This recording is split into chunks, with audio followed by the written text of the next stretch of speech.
अस्सलाम वालेकुम। मोहम्मद अज़हर सिद्दीक़ अपने प्रोग्राम मैच व्यूज़ के साथ हाज़िर खिदमत है। 16 मई 2024 और जुमेरात का दिन है। आज अभी बैकग्राउंड पे तस्वीरें देख रहे हैं इमरान खान की जो लीक हुई हैं। इल्ज़ाम मेरे पे आया, मैं ज़रूर था, मेरे पास कैमरा भी मौजूद था मोबाइल का, और रश बहुत ज़्यादा था। पूरी कौम इमरान खान को देखने आई थी। इवन आप जजेस भी कह सकते हैं, एक आध जज छोड़ के सारे जजेस इमरान खान को देखना चाहते थे और वो मौजूद रहे। स्क्रीन के सामने नीले रंग के कपड़े पहने हुए थे, बैकग्राउंड पे चल रहा है और बड़े हशाश बशाश और मामूली सा भी नहीं, आपने चेहरे के ऊपर देखा होगा कि चेहरे के और मुख्तलिफ़ डेटों के ऊपर पता है इससे पहले तस्वीरें लीक हो चुकी हैं। 5 अगस्त की जब पकड़ा गया था उनको, उसके बाद 2 जगह और तस्वीरें लीक हुई। वो चारों तस्वीरों का मजमूआ आपने बैकग्राउंड पे देख रहे हैं कि इमरान खान बड़ा मुश्किल है, बड़े लोगों के लिए नींदें हराम की है। मैंने मीडिया से गुफ्तगू करते हुए ये बात की कि लोगों की नींदें हराम हुई रही हैं कि क्या हो गया है। और वो यानी उनकी तस्वीर जो है, लाइव स्ट्रीमिंग आज बंद थी, पूरी कौम लाइव स्ट्रीमिंग पे देखना चाहती थी, लेकिन तस्वीर लीक तो हो गई ना। तस्वीर जितना मर्ज़ी आप कर लें, पूरा ज़ोर भी लगा के आपने देख लिया और तस्वीर वो लीक होकर कौम के सामने आ गई। पूरी कौम ने वो देखी और कोर्ट के अंदर बड़ी क़यामा गामी थी। फैसल जावेद मौजूद थे, मोहम्मद अली मोहम्मद मौजूद थे, शिबली फराज मौजूद थे और वोकला तकरीबन सारे ही मौजूद थे। ख्वाजा हारिस भी आए हुए थे। खचाखच मीडिया रूम से कमरा भरा हुआ था। आते ही सुबह जब पहले आया, 11 बजे का टाइम दिया था, लेकिन 11 बजे नहीं, 11:30 में मन हेयरिंग शुरू होती है। 11:30 के बाद आने के बाद चीफ जस्टिस काजी फायदी साहब ने पूछा कि वीडियो पे आ रहे हैं, लिंक पर दिखाया गया और कोर्ट के दाएं हाथ के ऊपर वो स्क्रीन थी जिसमें सिर्फ इमरान खान नज़र आ रहे थे और सामने जो स्क्रीन थी, छोटी स्क्रीन, उसके ऊपर कोर्ट रूम, वकील बहस करते हुए और मखदूम अली खान बहस करते हुए, और सामने 3 जजेस बैठे हुए थे, वो थे और इमरान खान। और यानी कई ऐसी चीज़ें हैं जो मैं नहीं बात करना चाहता, लेकिन चले मैं आपके सामने रख देता हूँ। ख़ास तौर पर 90 दिन के अंदर इलेक्शन करने वाला मसला आया है अब सामने। पहले तो ये समझा दूँ कि नैब में जो तरमीम की हैं वो इमरान खान ने चैलेंज की थी कि जिससे नैब ख़त्म हो गया। असूली तौर पर तो नैब पॉलिटिकल इंजीनियरिंग का इदारा है। नैब अगर मुझसे पूछते हैं तो तकरीबन ख़त्म ही हो गया हुआ है। वो सारी चीज़ें रिकॉर्ड के ऊपर अवेलेबल है, तो वो सारी और उसमें आपको याद है वो 4 मेंबर बेंच और 3 member bench, chief justice Umar Ata Bandial side पे हो गए, जैसे याया अफरीदी, जैसे सईद मंसूर अली शाह, या डाइसेंट रोड के हवाले से बात, जैसे जमाल मंदोखेल के हवाले से वो उसका गैर ज़रूरी जिक्र हो गया। तो जस्टिस अतर मिलाना ने कहा कि यह ज़रूरी नहीं है, बल्कि पूछा गया मखदूम अली खान से। मखदूम अली खान ने भी अवॉइड किया इस सवाल के ऊपर। मखदूम अली खान ने भी ख़ास तौर पर इसको अगर कहा जाए कि इसको देखा हो या कुछ पे ओपिनियन देना हो, बिल्कुल ऐसी बात नहीं की, लेकिन सवाल 90 दिन का बड़ा वाज़े कह दिया। उन्होंने कहा कि जस्टिस जवाद हसन ने कहा था फ़ैसला कब 90 दिन में इलेक्शन होने, 90 दिन में इलेक्शन नहीं हुए। इस पे जस्टिस काजी फैसा कहने लगे हम बैठे हुए थे तो हमने कहा तो 12 दिन के अंदर इलेक्शन हो गए। यानी ये सवाल ये नहीं है, सवाल बड़ा वाज़ेह है कि उस फ़ैसले पर अमल दरामद नहीं हुआ। और वो भी कई ऐसी बातें हैं जो हक़ाइक़ नहीं पता। जब जवाद हसन ने फ़ैसला दे दिया, इलेक्शन कमीशन तैयार नहीं था, ना गवर्नर डेट देने के लिए था, ना सदर पाकिस्तान सेक्शन 57 के तहत डेट दे सकते थे, वो भी डेट नहीं दे रहे थे।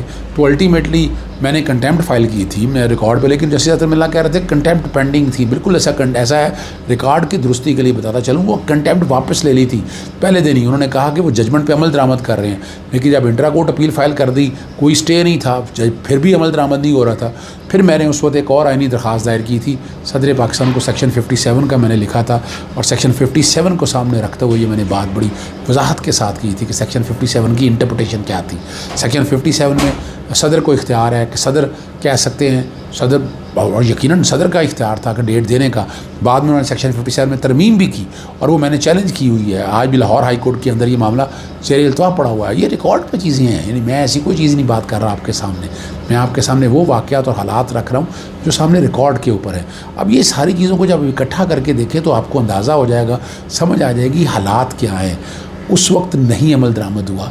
इंट्रा कोर्ट अपील में डेटें पड़ रही थी, मैंने फिर पटिशन फ़ाइल की, इन दिनों में सदर ने तारीख दे दी, यानी यहाँ देखें ना, फिर सदर ने डेट दे दी 30 अप्रैल के हवाले से कि इलेक्शन कराए जाएँ, लेकिन इलेक्शन फिर भी कराने के लिए तैयार नहीं था। इलेक्शन कमीशन ना गवर्नर, कोई नहीं मान रहा था। تو پھر سپریم کورٹ نے میٹر ٹیک اپ کیا اور وہاں پر جھگڑا پیدا ہوا عجیب و غریب سا، جسٹس جاز الحسن کے بارے میں اور جسٹس مزاری نقوی کے بارے میں بڑے عجیب و غریب سے سوال پیدا ہوئے. اور وہیں انہی دنوں پھر آپ کو پتہ ہے اس کے بعد اچھا یہ جو نیا پریکٹس اینڈ پروسیجر ایکٹ سے پہلے یہ سارا فیصلہ ہو چکا تھا. اب پریکٹس اینڈ پروسیجر بعد میں آیا. یہ بھی سوال جسٹس تنانہ نے اٹھایا کہ اس کا ماضی سے اطلاق ہوگا، یعنی یہ سوال بھی پوچھا گیا اور یہ بھی بات بڑی واضح طور پر سامنے آئی کہ اس کا ماضی سے اطلاق کیسے کر سکتے ہیں آپ. اور اس پہ اپیل جو کہ پینڈنگ ہے نیب کے حوالے سے کہ اس پہ بات کرنا چاہتے ہیں، اس پہ وہ دیکھنا چاہتے ہیں. اب سوال بڑا واضح ہے کہ اس وقت سپریم کورٹ نہ کرتی تو کیا کرتا؟ پھر 90 دن میں تو الیکشن نہیں ہوئے، آئین ٹوٹ گیا، کسی نے کچھ نہیں کیا. لاہور ہائی کورٹ کے اندر پھر اس کے بعد جب سپریم کورٹ کا فیصلہ ہو گیا ڈویژن بینچ سے ساری درخواستیں واپس لے لی. کنٹیمپٹ کوئی پینڈنگ نہیں تھی. سیکشن 57 کی پٹیشن میں نے واپس لے لی تھی جب صدر پاکستان نے ڈیٹ دے دی تھی. تو یہ وہ ساری ترامیم کے حوالے سے پوچھتے رہے کہ پارلیمنٹ میں ترامیم کی ہے، پارلیمنٹ سپریم ہے. تو اس طرح کی بہت سی باتیں ساری ہوئی ہیں جس کے اندر یہ ساری ایک ایک چیز سامنے آئی ہے. لیکن میں بتاتا چلوں آپ کو آرڈیننس کے بارے میں سوال پیدا ہوئے کہ آرڈیننس اگر آتا ہے تو اس آرڈیننس کو کس طرح دیکھنا ہے، آرڈیننس کا نقطہ نظر کیا دیکھنا ہے. یعنی صدر جو مرضی کا کہنا چاہ جائے، اور اگر قوانین کوئی پاس ہونے ہیں تو قوانین کیسے پاس ہونے ہیں، یہ والے سوال بھی عدالت کے سامنے آئے ہیں. یہ بھی بتاتا چلوں میں آپ کو. اور اب ترامیم کے اوپر آپ دیکھ رہے ہیں کہ پارلیمنٹ اگر غلط کر لے، جسٹس قاضی فائز صاحب اور جسٹس جمال بندوخیل کا ذہن یہ ہے کہ جو پارلیمنٹ سیاہ کرے سفید کرے وہ ہو جائے گا، لیکن باقی ججز کا ہے کہ پارلیمنٹ کی بھی سرٹن ریسٹرکشنز ہیں، لمیٹیشنز ہیں، اس سے آگے جا نہیں سکتی. یعنی یہ وہ ساری چیزیں ہیں جو دیکھنے والی ہیں، اور اگر آپ نہیں دیکھیں گے تو مسائل پیدا ہوں گے نا. اب یہ والی جو بات ہے یہ اب کورٹ کے سامنے ہے. کورٹ نے ہیئرنگ ارجن کر دی جو کہ بینچ اویلیبل نہیں ہے. اب اس کی سماعت کب ہوتی ہے؟ عمران خان آ گئے، ہیئرنگ کا یعنی پیٹرن سیٹ ہو گیا، اور نیب کی ترامیم جو ہے نا، یعنی اور ایک وجہ یہ بھی ہو سکتی ہے کہ اس کو ایڈجرن کرنے کا کہ عمران خان کو نیب کے اس قوانین کے تحت 190 ملین پاؤنڈ میں سزا دے دی جائے، یا تو شخانہ کے نئے کیسز چل رہے ہیں. یعنی آج اگر وہ ترامیم جو ہیں بحال ہو جاتی ہیں 190 ملین پاؤنڈ بھی کیس کوئی نہیں بنتا، اور نہ ہی وہ کیس بنتا ہے اپنا توشہ خانہ والا. تو وہ سارے کیسز بھی، ایک توشہ خانہ کا کیس پہلے ہی نیب میں بنا ہوا ہے. تو نیب میں جتنے بھی کیسز آپ نے بنائے ہیں وہ سارے سیاسی بنیادوں کے اوپر ہے. ان سیاسی بنیادوں کے اوپر آپ کو ختم کرنا پڑے گا. یہ آج کی ہیئرنگ آپ کے سامنے میں نے رکھ دی ہے. وقت میرے پاس ذرا کم ہے، میں نے کوشش کی اب تک سارے حالات اور واقعات ایک ایک چیز میں آپ کے سامنے رکھ دوں. اب اس میں ڈس ایڈوانٹیج یہ ہے، عمران خان تو بہت جلد باہر آ رہا ہے. ڈس ایڈوانٹیج یہ ہے کہ 190 ملین پاؤنڈ میں سزا دینے کی کوشش کی. اگر فیصلہ آ جاتا ہے اس کا فیصلے کا ایڈوانٹیج عمران خان ہوتا ہے. توشہ خانہ کی پروسیڈنگ یہ شاید چلتی رہیں گی، یہ دیکھنے والی بات ہے. اور شاید اسی لیے میں تو کہہ کچھ نہیں سکتا، لیکن سپریم کورٹ کو یہ معاملہ ڈیسائیڈ کرنے کہا بھی کہ بہت جلدی ہونا چاہیے تھا. 27 ہیئرنگ ان کی ہوئی، 19 ہیئرنگ ہم نے کی نیب کے قوانین کے تحت. اجازت چاہتا ہوں. السلام علیکم، اللہ حافظ. پاکستان زندہ باد.